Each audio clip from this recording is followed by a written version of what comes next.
My big question is, what is context?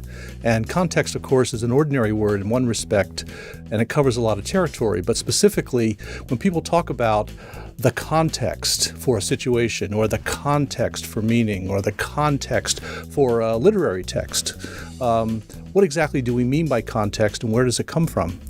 So I've really been able to put together a variety of different projects that are related to this question in a bigger or larger sense, because the idea is that context is not something that is preformed completely.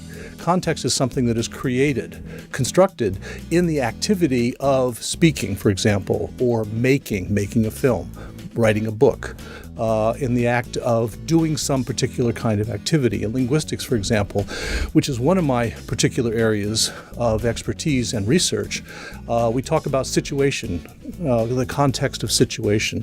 What difference does it make if I say a particular set of words or act a particular way with language in a certain context? What does that do to the meaning? How do you generate meaning from that? But of course, context doesn't pre-exist. So if I'm speaking, I have a listener or listeners, and they're constructing a context simultaneously. So whether we share that context or not has a lot to do with how we understand what's being said and what's being meant. The same thing happens, of course, in literature. We talk about how to read a book or how to read a poem. And in that respect, the context depends on what readers bring to that experience, their background, their expectations, their understanding of both written and oral discourses and so forth, as much as what the writer meant or intended in a particular context.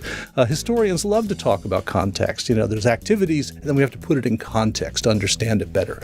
Law, of course, in legal interpretation, the context of not only the statute or the stipulation, but also, of course, the accusation or the charges and so forth, other mitigating circumstances and so forth. I mean, these seem like ordinary kinds of things, but they're all fundamentally about the way we interpret, the way we understand meaning, but as an activity that where we produce the meaning, not just get the meaning or decode the meaning in this respect. So context then covers a lot. For me, of course, it brings together linguistic research, literary and cultural research, and what is more generally semiotics, the pragmatics of situation. And it's really exciting stuff, but it also requires, of course, your ability to move around in different areas, from literature to film to interactive behavior, conversation, and historical texts, medieval studies, for example, which is one of the areas where I look at context of dissent. What makes someone heterodox in the European Middle Ages, for example, as opposed to orthodox? What are they dissenting about? And frankly, how do they survive in somewhat perilous circumstances as religious dissenters?